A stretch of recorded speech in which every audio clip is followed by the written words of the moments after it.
Good evening and welcome to Justice for All. I'm Barry Barasset. I'm invited here as the host tonight by Gene Mitchell. Shows better when you're here. Both Gene and I are board certified criminal lawyers. You've been a board certified lawyer for how long? 26 years. And I've been since '87, so it's been a long time. Any event, we are going to, we're live right now, and it's March the 24th. So if you see us now, you can call in. There'll be a number available for you to call in on the screen, which you can see it right at the bottom, 432-7768. If you have any questions about criminal law, call us early, and we'd be glad to talk to you about it. Hey, I know we got something to talk about, but Lindsay told me that there were 5 text messages that came since the last program, and I always promised that we would read everything on the air. Okay. Can we do this first, where we normally do small talk? I was going to turn it over to you to introduce our guest. Okay, I'd like to introduce my friend Joy Lillis. Joy deserves some credit. She's being quite courageous to come here. Joy came to me because she had been arrested. She's never done anything wrong. And I counseled her to go into the pretrial intervention program. The pretrial intervention program is a program where if you satisfy some requirements, then the case can be dismissed. It will be dismissed. The plea that you enter is withdrawn and the case is dismissed. She elected to do so. I don't mind telling you, in 31 years, I've never seen anyone take programs like this as seriously as Joy did. And then when it was over, she said, okay, Gene, my plea has been withdrawn, my case has been dismissed, it is over. People need to know what I went through. Okay. So rather than do what I would have done, or most people would have done, get it behind you and say, to heck with it, I don't even want anyone to know I was arrested. Yeah. Joy's going on the TV to talk about the time that she got arrested good. and give us an A to Z. So we have that to look forward to. Okay. But I really feel like we should get to the caller's messages. Okay, let's go. Okay, you're very kind. All right. First one was, this is for you. What's the difference between manslaughter and murder? Well, manslaughter is an act, basically gross negligence. That's typically what it is. And if you're charged with murder, then it's an act, it can be first degree, second degree murder, third degree murder. And basically those are homicides. They call them homicides, which is a death by another person. And they're much more serious. For example, first degree murder carries a life or death penalty sentence. Second degree murder, pretty much life. Third degree murder is 15 years and up, and depends on the firearms, whereas manslaughter is typically a second degree felony of up to 15 years. It can be vehicular homicide or manslaughter. Okay. Does that pretty much sum it? I think so. Got anything to add? And no, I just think of the line where Bruce Lee told the Brad Pitt character, if we get in a fight and I kill you, I'll go to jail. Yeah. All right. Next one. All right. They kind of broke down murder and manslaughter. Do you think that the news media causes protests to sometimes be worse or get out of hand? I think so. Well, I think sometimes certain individuals use that as an excuse to get out of hand. But I mean, generally, protesters, are not what I want to say, encouraged to violence just because the news people are there. But there are certain individuals on one side or the other that want to take advantage of that and make an example. Of course, and this is absolutely not to say anything other than praise for Martin Luther King. But the protests that got so violent, they were kind of, I don't want to say planned, but orchestrated. They said we're going to go protest in a place. There's going to be a lot of people. There's going to be media there. It's probably going to get out of hand, and that will help our cause. This is documented. Yeah. So the media has a role in protests getting out of hand, I think. Well, they have a role in recording it. I don't think that the media encourages it. That's fair. I agree with that. Okay. Except on the Jerry Springer show. Okay. Very kind. All right. Is it against the law to pick mangoes from my neighbor's tree if the limbs are hanging over the fence? I say pick away. I'll take it. I'll say pick away. Yeah. Pick away. Yeah. All right. Now here's one that's hard. I'm losing my eyesight. It'd be nice to ask the neighbor though, if you mind me picking up. Look at you. To be a good neighbor. You are a gentleman. Question regarding my son's past legal issue. He was charged in a felony drug case. He was advised to accept adjudication withheld. So I think that's what the question's going to be about. Which he understood would not regard him as a felon. Yeah. And he was given a 3-year probationary period, which he completed, and he was released in 8 months. 14 years later, he still has a record that his record shows him as a felon. Well, He has, wait, I'm almost done. Oh. He has a letter from his probation officer and was told his rights are restored, but this is not true. Today, your guest just said adjudication withheld is an agreement. The charge is true. Okay, so No. she's referring to that idiot Trey Parnell that was on the program last time. a lot of times people plead no contest Sure. to a charge, which is not an admission of guilt. And when they withhold adjudication of guilt on a felony, unless you violate the probation and are later adjudicated guilty, you are not a convicted felon. While you're on probation, you certainly lose certain rights. You can't possess a firearm, and there are other conditions that apply. Once you're off probation, those do not apply. The problem is that there will still be a record of your plea and adjudication withheld unless you go back to the court and file a petition to seal the record. Then once it's sealed, that makes a lot of these issues go away. Okay, and I should say, for fairness purposes, that my friend Trey Parnell, that was kind enough to come on the program 2 weeks ago, is one of the finest lawyers I know, and a cool guy, and thick enough skin to take my horsing around. Let's see here. Is there a field sobriety test for the assumption of someone being under the influence of marijuana? Well, number one, it's the same standards. I mean, you can be impaired by drugs, and you know they look at your eyes, they look at your Sure. ability to walk, talk. They look at the fact whether or not your speech is slurred. They may do a field sobriety test. Those are all standard and comparable to DUI, which is driving while under the influence of alcohol. But they also have drug. I don't know exactly how they call them. They call them drug experts, law sure. enforcement officers come out and do their evaluation as well. And then they can take, of course, a blood screen to determine whether or not you're under the influence of drugs. You know, I'm giggling right now because I've been in that circumstance with members of law enforcement, and they'll sit there and they'll tell me that there's only 4,000 people in the whole country that have this credential. Like Yeah. it's the most exclusive club. But yeah, you know, it's very much similar to alcohol impairment. All right, I think we have one more. No, we don't. Okay. Okay, we were talking about a withhold of adjudication, and that kind of lends itself to Joy being here. Yeah. All right, so Joy, you got arrested. You didn't really feel like you should have been arrested, and you met some idiot lawyer that says it's a good idea to go into the intervention program, right? Right, yes, And you absolutely. took it really seriously. Correct. Right? Why don't you walk us through, you know, going, now it's behind you now, right? Correct. The case is entirely dismissed? No, it has not been entirely dismissed yet. Now wait a but- minute. Now you're wrong. It has been dismissed. We just looked at it when we were over there. It's been dismissed, but you haven't gotten it sealed and expunged. Correct. Okay. Okay. All right. So your case is dismissed. Charges dropped. Yes. Yes. Yes. I can talk like this because we just looked on the clerk webpage and saw it. Okay, correct. So give us an A to Z. What was involved from the day you stood in front of the judge and said, no contest, I'm entering into this agreement? What happened next? And walk us through. Set up how the plea goes first, you know. Okay. All right. When did you learn about the pretrial intervention program? I learned about the pretrial intervention program right after I was actually released from jail. Huh. You know, obviously I was released on bail, which I was lucky enough to get. And that next day I consulted my attorney, and there were, you know, options obviously that I could pursue, right? Pretrial intervention was one of them. Of course, at that moment in time, we didn't know if it was going to be offered to me or not, right? It's only offered to a select group of individuals. I was lucky enough to actually have it offered to me, in which case I was, you know, the day that I was called into court to have my hearing, I was then selected to come into a separate room to hear. It was a bit of a, you know, an overview of the, why I was selected, what the pretrial intervention program would entail.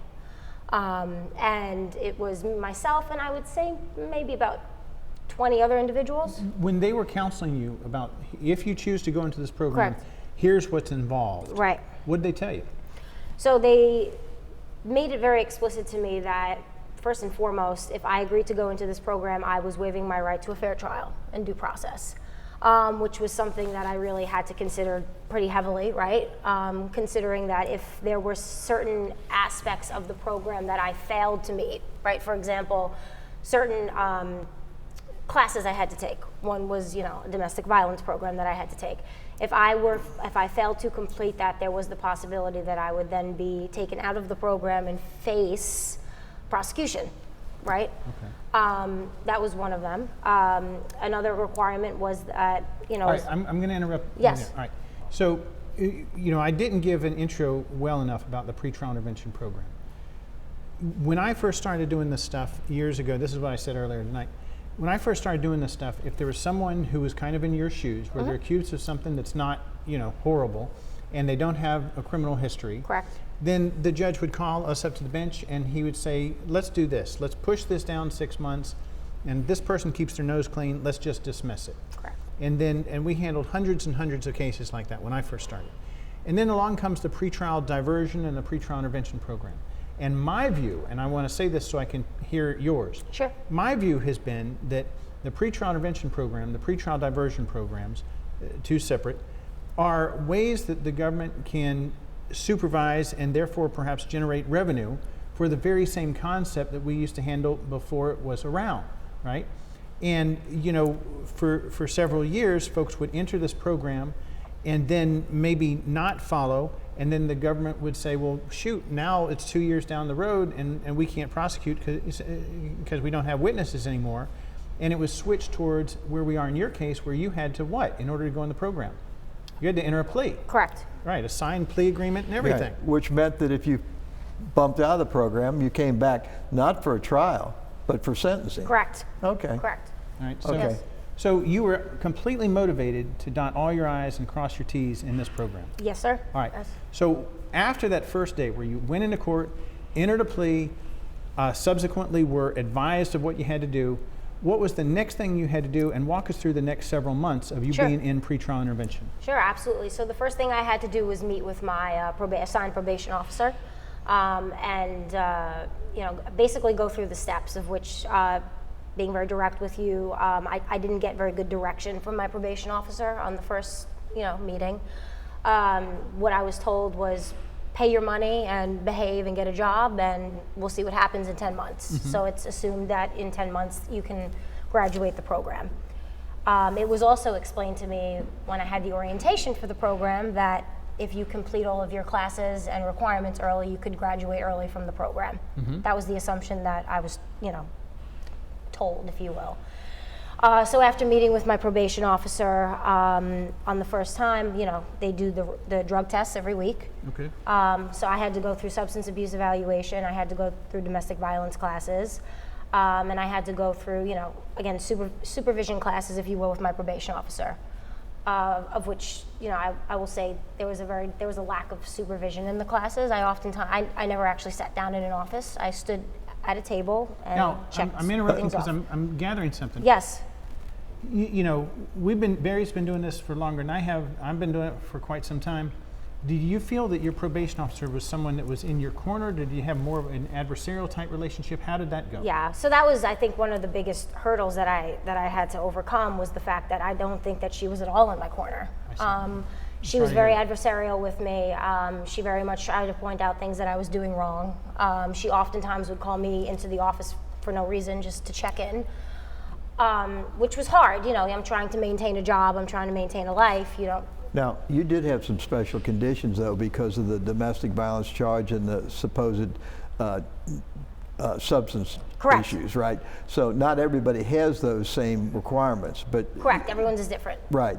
But in your particular case, those were also much more of a hardship to complete, were they not? Right, absolutely. And they had a financial burden with them too? Correct, yes. So I think that was one of the challenges as well. If you look at the domestic violence program in Escambia County, I'm not sure if it's across the state of Florida in general, but in Escambia County, They range from about $150 to $200 per class, and that's, so let's look at $150 on the lower end of that. All right, I'm slowing us down. 20. Part of you being in the pretrial intervention program Yes, sir. was you had to complete the Domestic Violence Intervention Program. Correct. DVIP, they call it. All right. Correct. And you're telling us that that involved many, many classes. 26 weeks, classes. yes. And you're telling us that each class, in order for you to take it, you had to pay. $150. And what's $150 times 26? About $3,900. So There's no way of getting around that? no. So a poor person in the pretrial intervention program, if they're accused of a domestic violence type offense, as far as you know, would have to pay $3,000? As far as I am concerned, yes, they would have to pay $3,900. $39? Now, I'm not saying that on a case-by-case basis. It's not looked at by a judge, due to financial need, so on and so forth. That option wasn't given to me when I was asked by my probation officer. I was told that this was something I needed to complete and I needed to figure out. And you're not a millionaire, you work at ice cream shop. Correct, yes. I see. So that's a burden in and of itself. That's one of the downsides of the program, but the upside is that your charges get dismissed, correct? Correct. All right, so what else was involved in, you enter this program with the goal of getting to the finish. Mm-hmm.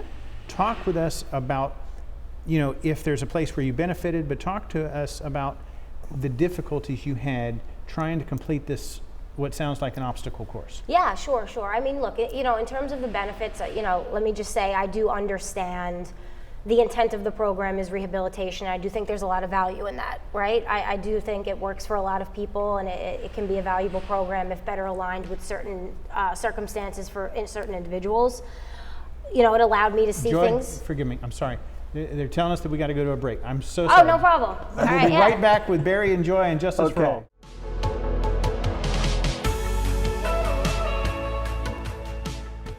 Housen, practice coordinator for Derek Jones Facial Plastic Surgery. Dr. Derek Jones is amazing. He's double board certified, he's skilled, and he's been doing this show with Blab TV for almost 2 decades. If you're looking to grow your business, Blab TV has an amazing reach in this local viewing area. We always hear, we saw you on Blab Television. I'm Andrea Housen with Derek Jones Facial Plastic Surgery, and I am Blab TV. Hi, this is Sunshine. Make sure you tune in every day, Monday through Friday at 9 o'clock. We've got what you need. Information that is power right here only for you on Sunshine's Corner and Blab TV.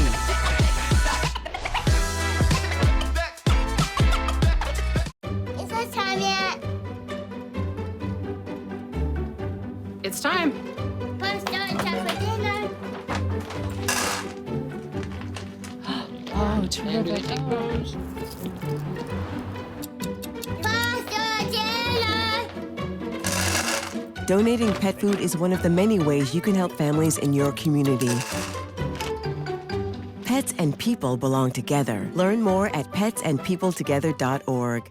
I'm Kathy Holsworth, Artistic Director at Pensacola Little Theater.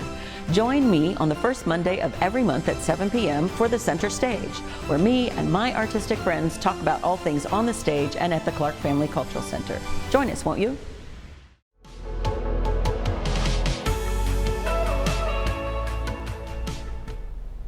Welcome back to Justice for All. We are live. It is here March the 24th, and if you want to call us, there'll be a number up on the board where you can call us in, but it is 850-432-7768 right there. So we're open for calls, even though we're now talking to someone here. Right. Tonight's a special night. We have guests every now and then. Yeah. And here, Miss Lillis is here and talking about her experience being a law-abiding citizen who stubbed her toe, so to speak, gets arrested for a case that she has defenses for, listens to her lawyer, opts to eliminate risk and go into the pretrial intervention program. And she was telling us, how it begins and what her mindset was. And tell us how day one goes. You show up, I presume, Right. at the pretrial at the probation department. Correct, yes, the Okay. probation department, yes. Where's the probation department? It's over on Fairfield Drive. Okay, I mean there are two. That was a bit of a trick question. but Yeah, okay. yeah. So you- I forgot the exact That's fine. address. They but give yeah. you a little piece of paper with the directions, They get right? yes. They show you exactly where to go. Okay. Little office. You walk in pretty stale. Big clock that ticks, and you tend to wait longer than you should. But anyway, So you go in for your first meeting with your probation officer. As I stated, prior, mine was a bit charged. I have everything outlined for me. You know, my financial obligations. You know, the classes I have to, you know, follow, so on and so forth. And like I said, I do think overall the benefits of it, you know, can be good, right? It is a rehabilitation program, and I think that it better aligned, you know, through, you know, monitoring individuals, so on and so forth, different aspects, it could actually be very effective. You know, my day one was that meeting. Then that next week, if you will, I did obtain a job, an employment with an ice cream shop downtown. And first thing happens is my boss gets a call from my probation officer telling him the charges, so on and so forth. He also got a letter in the mail of the charges. Similarly to that, my landlord also got a letter to the charges that I was facing. Did both of these folks know you long enough to have established a relationship with you before you went on this pretrial intervention My program? boss did, yes. I was lucky enough to have a relationship with my boss prior. He was aware of the situation. I was upfront with him about it. I will tell you, he was a bit outraged. He did not like it. He thought it was very unfair, especially because I wasn't convicted of the charges, and he thought it was a little bit, you know, on one hand, you're encouraging somebody to get a Keep job, working. to be employed, right? But then you're actually setting them up Well, you for say failure. encouraging, but it's actually a condition of being in the program. Correct, to maintain right. a job. You have to have a job, but I'm going to tell them the charges that, you know, you aren't convicted of, right? And when you were Not talking- convicted, pled. Yeah. Pled to, But right. people don't know. They Yeah. just see this and they think. So you said something off camera. When your boss received a letter from the pretrial intervention office saying, "Here's this woman's circumstance," what did he say to you? He pulled me aside and he showed me the letter, and he said, I just want to let you know that I'm here to support you, but I want to show you the outrageous letter that I received from the state, because he said, I think that you should show it to your attorney, and I think that this is something that should be brought to light. I don't think it's fair. Well, that's not what I was looking for. It seems like when we were off camera, what you said was that your boss has said, you know, I know you. Right, well, but that too. if you were a new employee and I just off the street Well, and I that got too, this letter, I right. probably would have let you go. Oh yeah, 100%. Well, yes. and then the issue with your landlord, what happened there? The issue with my landlord was a little bit more intense because it's owned. So my apartment complex is owned by a real estate investment firm. So it wasn't necessarily an individual. So when you're dealing with organizations like that with all that hierarchy, the automatic response is get out, right? So So you had to leave your so I had to leave. apartment. I had to leave my apartment, and it was complicated because I was still actually stuck in a lease, of which I'm actually still debating with them right now in terms of paying for the months that I was kicked out and evicted. So that's also something separate that's All right, I'm complicated. interrupting again. You get arrested, Yeah. you lose the job that you had. Right. The ice cream shop folks were kind enough to give you another job. Correct. That became challenged because of being in the program. Correct. Being in the program sends letters to your apartment complex, so ultimately you wind up outside of your apartment. Correct. Okay, all right, proceed. Yes. So that's what happened. So I ultimately found another place to live temporarily. Of which case that was also, that individual was sent a letter, was okay with it, that was settled. The ice cream shop was not okay with it. They understood my character. They knew me as an individual. They knew that I didn't do it, but again, was a little bit outraged. And then I continued with my weekly check-ins with my probation officer, of which literally consisted of me waiting generally about an hour. So you're on time to your meetings and she's always late. Correct. Okay, right, Correct. I love it. Waiting about an hour, go in, I do my urine analysis, and I leave. No asking about my challenges, how I'm feeling, if she can be helpful, so on and so forth. Now, in addition to what money it sounds like you lost out on an initial job, you wind up having to change apartments. From the beginning of the moment you went into the pretrial intervention program to the day that the case was dismissed. Yes. All right. How much money did you actually spend on the pretrial intervention program with all the different things you had to spend money on? Sure. How would you ballpark how much it cost? Sure. So I was lucky enough to actually have a mental health counselor, a DVI counselor, who graduated me early from the program, mainly because the charges were false. But I would say around $4,000 altogether with the costs of the substance abuse counseling. The initial actual intakes are a lot of money. They're usually double. The DVI counseling, the fees that I paid to the state, the fees that I paid to the probation office. But on the other hand, a trial could cost you $10,000. Correct. Correct. And there's risks involved. Yeah. Correct, and that was the main reason why I took the PTI program, is that I didn't want to take that risk, right? Yeah. In hindsight, should I have went to trial? Maybe, but you're right. In terms of the costs associated with that. So now that you've completed it, your next step is to expunge your arrest record, Correct. which means that's different than sealing, because your case has been dismissed. You've never been adjudicated guilty of any offense, and so you can eligible to expunge your arrest Correct. record. And Yes. you're doing that now. I am. I'm in the process of that right now. Now is that?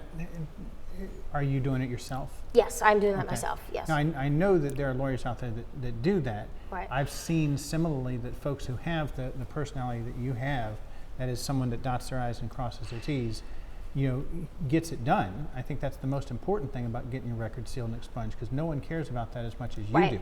And you're going to be making the phone calls to FDLE saying, hey, did you get my check? And Right. what's next and stuff. I wish you luck on that. And maybe you come back on later and talk Yeah. about getting your record sealed and expunged. But so far, what have you done to that end? Yeah, so what's interesting about that is the lawyers that I've spoken to about expunging they generally tell me it takes 6 to 9 months. That's the average time it takes.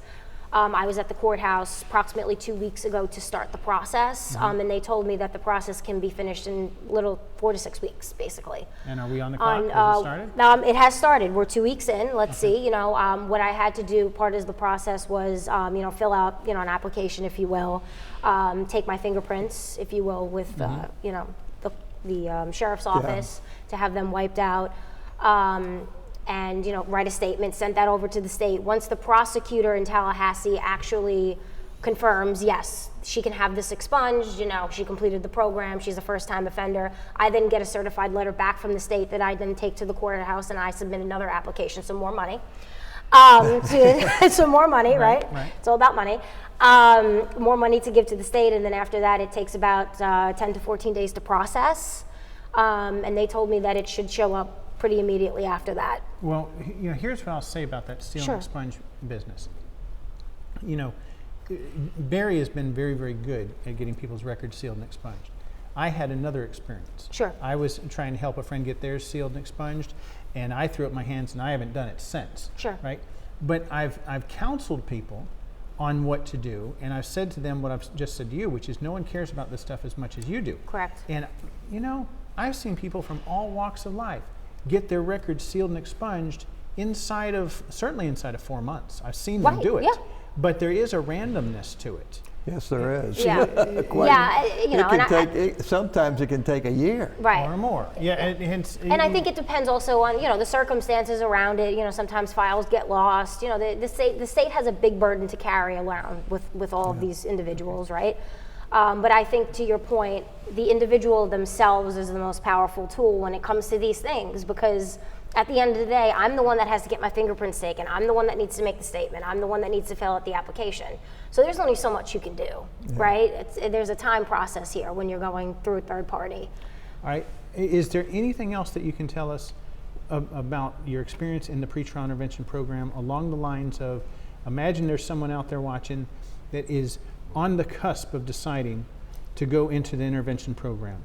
They got a case where they're arrested, there's a defense to their case, but they think it's in their best interest to avoid the risk and go into the pretrial intervention program.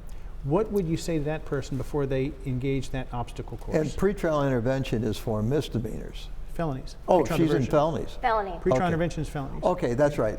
Pretrial diversion is misdemeanors. Yes, sir. Excuse me. Yeah, and look, what I would say is this: each respective case is unique to the individual, right? And I think that everybody has to think long and hard about what the consequences are of their decisions. I would say that if somebody does make the conscious decision to go into the pretrial intervention program, they need to be very aware day one of the costs associated with it.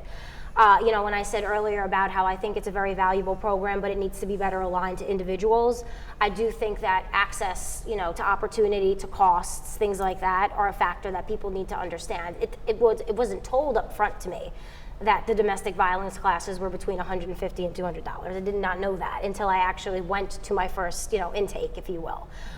Something else is you really have to stay on top of Now, your game. for the viewers watching, Yes. they should recognize that you're looking directly into my eye hole when you're saying that, because Yes. I didn't tell you that there was I didn't tell you it was $150 a meeting because I didn't know. I Well, don't you wanna didn't say- know, but that's the problem. Nobody knows, and I think people are so quick to say, yes, okay, let me take this program because, it's going to get me out of trouble. And I also think that there is a fear associated with the judicial system and the legal Well- system because people don't understand it. The attorneys can also have discussions with the prosecutor as to the conditions of that pretrial intervention, Right. pretrial. Which my attorney did. My attorney did. He girl, he look at did. He did very much try to reason with them. Let's talk about him in the third person for a Especially while. because I will add one point is that the charges that were being brought against me were in the process of also being dismissed, of which the prosecutor acknowledged. But still said, I don't care. She has to do the 26-week program. I've got right? a good friend here. So That's because she wanted to make sure it didn't happen again. right. Oh, all right. So you were telling us if you're advising some young person that's about to go into the program. Correct. And I know I cut you off. Is there anything more you'd want them to know before they make that decision Yes. for going down that fork in the road? I think that if you are going into the PTI program, you have to make sure that you have an advocate. And I say that because I made sure that there were a few times in the beginning where I did not copy my attorney and several people on important emails that went to my probation officer that was said that they did not get. I'll further this very quickly and add an example. I know a few individuals that have actually been put back in jail because the probation officer said that they didn't receive paperwork or get anything, or they didn't complete their programs when they actually did. And it was whatever conspired after that is what conspired, but make sure that you have an advocate that can help you work through it. Someone that you can copy on your email, someone you can copy on your paperwork. And that'd be to an prove. attorney. Well, no, I mean, you But heard But not me. everybody has Listen, that. Not everybody has that. I need to say this not just because I'm a fan of Miss Lillis, but because we're trying to talk to people that might be making this Right. decision. All right. I keep describing Miss Lillis as someone who dots their I's and crosses their T's better than most of us. I'm telling you, she goes in the program. From the first day that she went in the program, she was talking about how long is this going to take because I've got plans. I have goals and dreams and ambitions. And everything that she did, a week wouldn't go by that I wouldn't get some email where I'm copied on the email that she's writing to her probation officer. And then the day comes where she calls me, she says, Gene, there's some issue with the probation officer. Did you get that copy of the email I sent you 3 weeks ago? And there it was. And I believe that, to her point, if she were not so overly attentive to detail, then she might have had some problems in the darn program.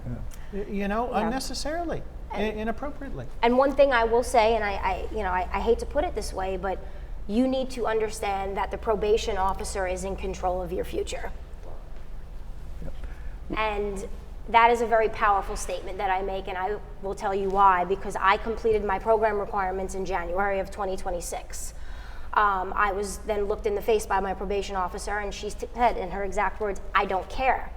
You are mine, and I make the decision, and I'm in control of what happens to you. You are in this program until June, and you will continue to pay your restitution until then. She calls it restitution. I don't know if that's correct or not. It's completely wrong. Yes, well, that's what she There's referred no it to, and that restitution. furthering another point of mine, where I do think individuals need to be better educated in this. But my point is here, when you have somebody like that who is adversary, who is not standing for your success and your rehabilitation, the program does not work. It does not stand for what it is meant to stand for, and that's the problem. It's not the program.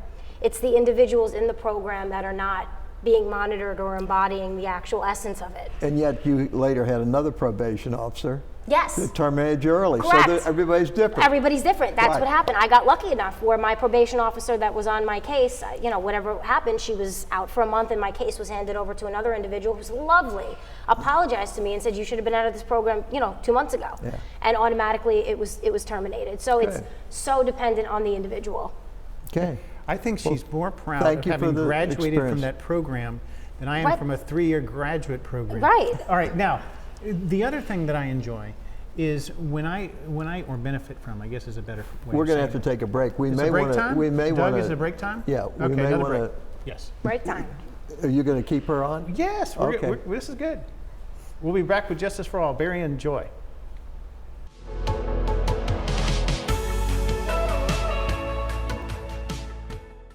Join the exciting world of television. Blab TV has an opening for an aggressive media consultant to help local businesses with their marketing needs. Blab TV pays some of the highest commissions in the market and provides the sales tools needed to succeed. I'm Director of Sales, Rick Wenzel. If you're an aggressive person who won't take no for an answer, send me your resume today.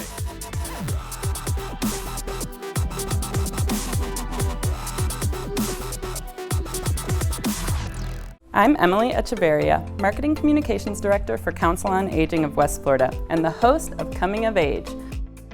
Watch our show to find out what we're doing for our seniors and their families, and hear from area experts and local business owners about their programs and services. Want to help? Find out how you can work with us to bring a better future to our seniors. Watch Coming of Age, 3:30 p.m. Wednesdays, only on Blab TV. A little history. When our founders drafted the Bill of Rights, they included the 8th Amendment to prohibit excessive cash bail. They never meant for it to hold people in jail. They knew excessive bail would create a two-tiered system of justice, one for the rich and one for everyone else. Bail routinely traps people in jail before they've even had their day in court. That's why the Bail Project helps those who can't afford it while fighting to end cash bail, because freedom should be free.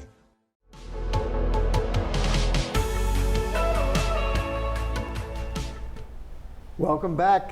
This is Justice for All with Gene Mitchell, myself, Barry Barasset, and our guest here that we've had a She's the pleasure show. time talking to her. Thank you. Before we went to the break, you know, I was saying that I always enjoy or benefit from if I have the privilege of representing somebody who's never been to jail before. That is to say, my friends that I care about that have been to jail a handful of times seem numb to the difficulties. But when I'm trying to help someone that's never been to jail before and they get out after that 1 day, 2 day, week, however long it takes them to get out, they seem, at least temporarily, less interested in talking about the facts of their case and a whole lot more interested in telling me about the, I'm going to use the word, horrors of their time in the jail. All right, Joy, this was your only time being in jail. Yes, sir. Hope it never happens again. I trust it never will happen again. What was it like? What was it like? What was it like? You know, I'll tell you, this is what I will tell you about jail.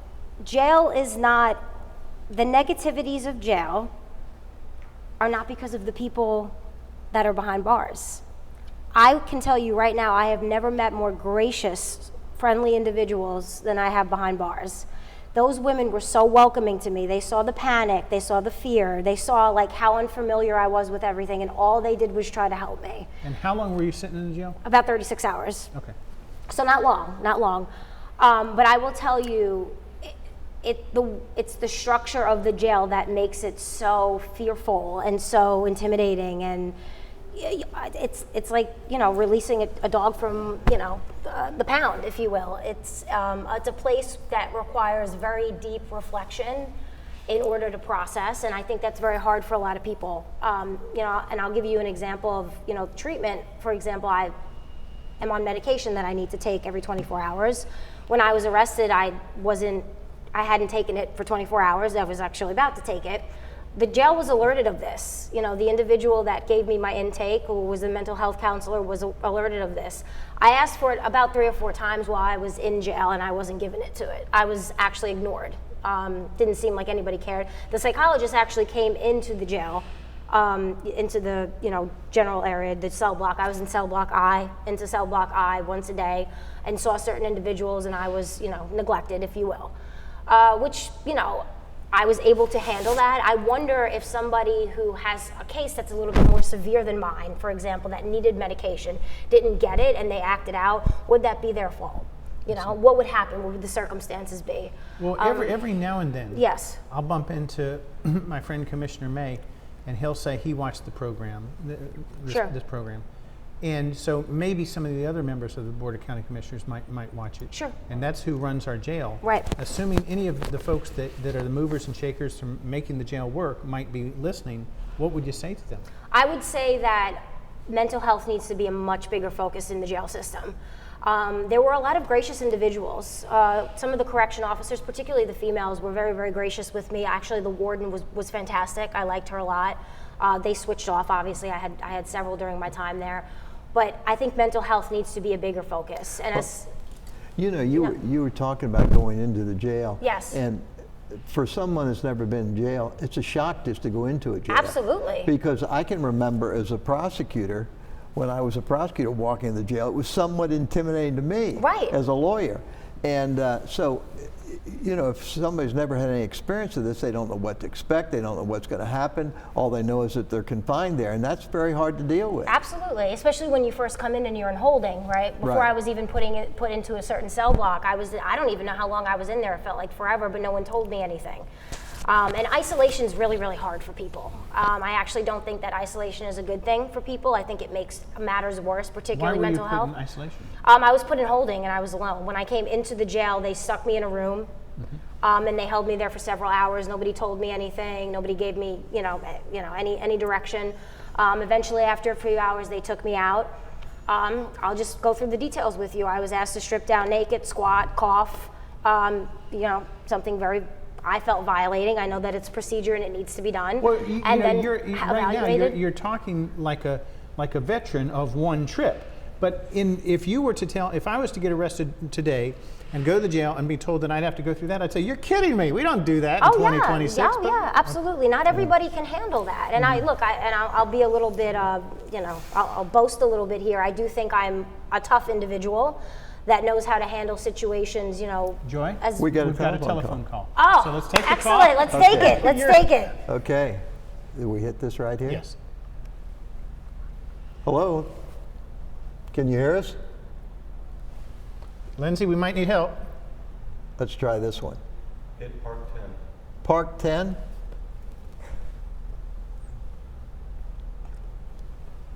Hello there, you're on Justice for All. Hello, Barry. How are you, buddy? Good. Hey, how you doing, John? I'm fine. Listen, I've been listening, and I'll tell you something. This is one of the most despicable things I have ever heard yet on the program. This poor lady has been railroaded. This is what causes young people to go bad and disrespect the law for generations. Whoever heard that case, they shouldn't even have heard it. I've never heard of anything so absurd in all my life.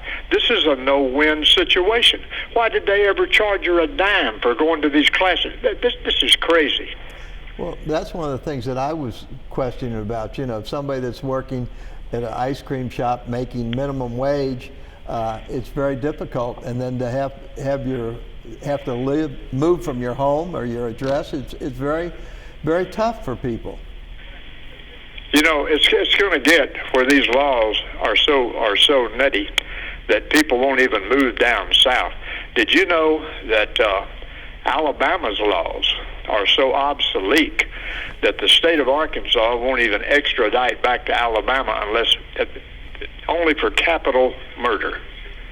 Yeah. So this is just another.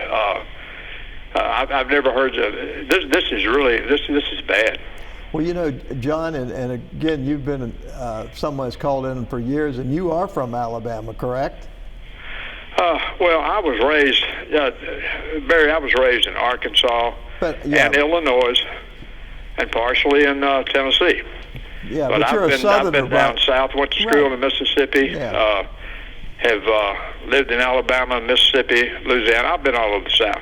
Yeah. But I tell you, the laws are getting. It's a shame. I don't know how it got to this point. Well, but you can't raise people to be respectable citizens with laws like this. This would scare anybody. I'm shocked that she didn't pack her bags and leave town. I couldn't. I don't know her family situation, but I mean that's horrible. Yeah.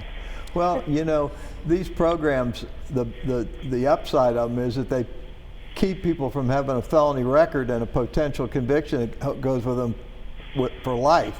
Now, in her particular case, she did have a DVI, which is a domestic violence offense, and innocent or not, she elected this program, and they have much more stringent things for that. All of them aren't this bad. Gosh, I hope not. I'd scare somebody for driving to Florida. John, I think to echo what you're saying, where I feel the worst for Miss Dent, of all the different things she talks about, she's talked about a lot, is yes, I think that it was made aware to her that she was going to have this program, this domestic violence intervention program that's part of pretrial intervention. But it wasn't made apparent to her that she was going to have to pay $4,000 for the program, and I take some responsibility for that, But what I'm telling you is, if you were to question the rank and file criminal defense lawyer that is, helping counseling their clients, parading their clients, leading their clients into these programs, come on. I mean, I've been doing it. I'm as into it as anybody, and I didn't know. I didn't know it was $4,000 worth of program expenses if you take PTI, and I think that I'm not in the minority there. So where I feel worst for Joy is she goes into a program that's going to help the case against her get dismissed, and she learns that one of the things she has to do is basically pay $4,000 during 6 months? It's a 10-month program, but I was out in 6. Yes. Yeah. Anyway, I appreciate it, John. Yeah, thanks a lot, John. Always good to hear from you. Thank you. You bet you guys. Nice talking to you. Okay. Yes, sir. All right. So being in the jail. Yes, okay, sir. You're only there for 36 months. You made it sound like it was 5 years. And it felt like 5 years, but right. yeah. But what else do those us lily white little privileged nerds need to know about being in the jail from your hardened 36 hours? I just perseverance. Just persevere. Just do what they say. Listen. Don't act out. I hate to say it, they're in control. They are in control of you. And you have to remember, just everyone is powerful. Just remember that the power is within yourself, and even though that it feels like someone has power over you, just conjure power within yourself, within your mind. Try to make your mind strong, because otherwise it's so easy for somebody to fall apart. All right. Now, the folks that have watched this program have, over the years, ever since the coronavirus time, have heard me beat the drum about how frustrating it is getting inmate and lawyer visitation, and how frustrating it is helping inmates have telephone or video communication with their loved ones. Yes, sir. All right. What did you encounter? You're in jail. You need to let someone know that you're in jail to start working on bond and such. How did you correspond with your people? Yeah, sure. So when I got there, I was allowed one phone call, and the individual I called didn't pick up. So I was kind of out of luck at that point, right? Then they assigned me to a block. I was in the block. I had no idea how to use the phone. They almost make it impossible. You have to dial a code and then use another certain code and then use your inmate number, which I didn't know. No one knows their inmate number, right? And I was lucky enough to have, again, gracious women that I was... Other inmates? Inmates that sat with me and helped me. Furthermore, I didn't have any cash on me. So if you have no cash on you, you actually can't put anything into commissary to make phone calls, to get food, anything like that.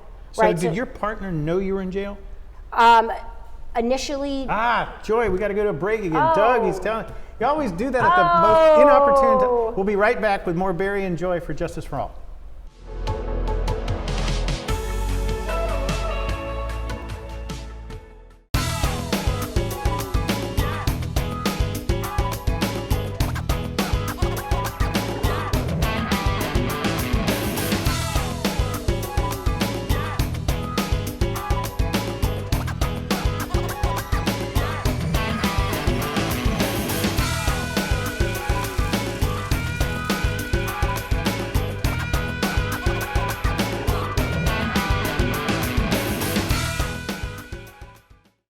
Realty Vault isn't just another real estate brokerage. It's a community space where like-minded people grow together.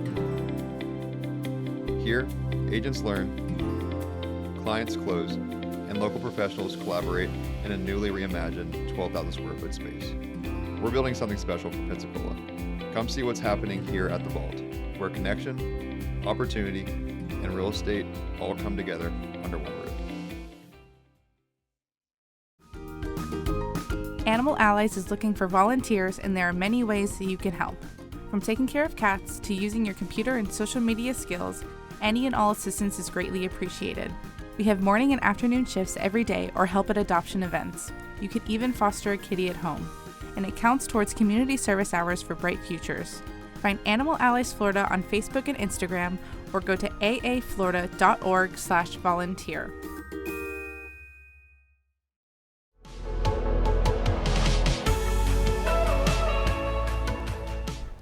Welcome back for the last edition and session of Justice it's for not All. the last edition. The last session. Even me. Anyway, I want to say something before we Sure. go back to you.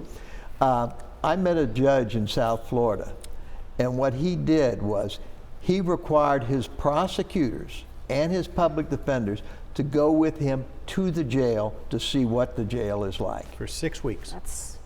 For 6 weeks. No, not for 6 weeks. To get a feeling for it. Right. Because, you know, you're sitting on the bench as a judge. A lot of the judges have never been in the jail except maybe for first appearances.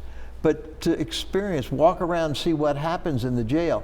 And I think this gives people a better perspective of what a day in jail is like, Right. what a month in jail is like, what 6 months in jail is like, you see? Right. So that when these judges are imposing sentences, they get some idea, and the prosecutors do as well. Well, if I was going to do that, if I would want them to include the more graphic parts that Joy was telling us about. Right.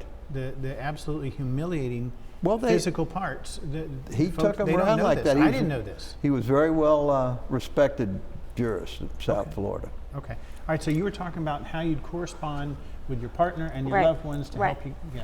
Yeah, so I had difficulty getting through. I honestly did not think anybody was coming for me. And when they called me to see the judge, you know, that morning, I saw them on TV, and I actually started to cry because I was like, you know, it was actually the individuals from the ice cream shop that had came for me, and my partner and my attorney.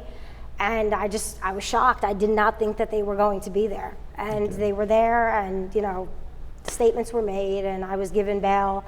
And when I went back to my cell, one of the women in the cell helped me to actually dial. I didn't know how to use the phone. I had been trying to use the phone and the video thing for like 36 hours. I couldn't figure it out.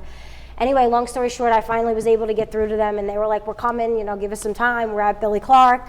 Billy Clark is a bondsman. Billy Clark, the bondsman. Everyone goes to Billy. And it took about 6 hours from there to get me released.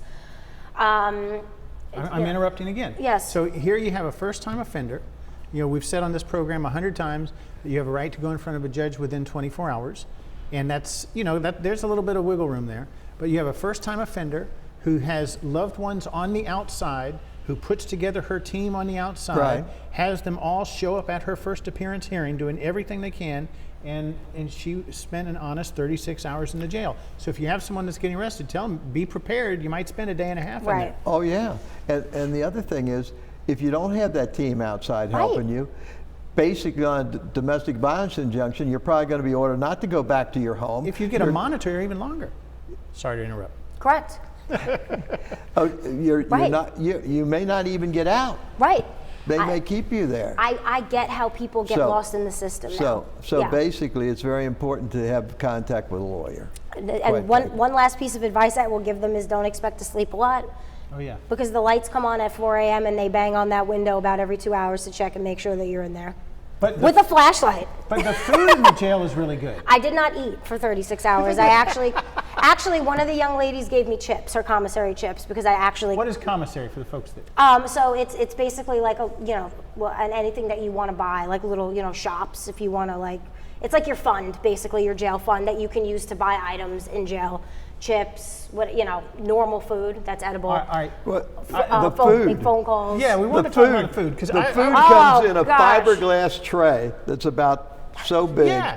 And the tray in itself looks totally unappetizing. Have you eaten food in the Escambia County Jail? No. Okay, Well- all right, go ahead. I just want to say the peanut butter was black. Let's put it that way. All right, so yes, I sample the food at the jails when I'm there, okay? And my first experience with the food in the Escambia County Jail was so long ago it shouldn't even be relevant because, different administration. But I had some spaghetti, and I can remember thinking, how can spaghetti be bad? And it was bad.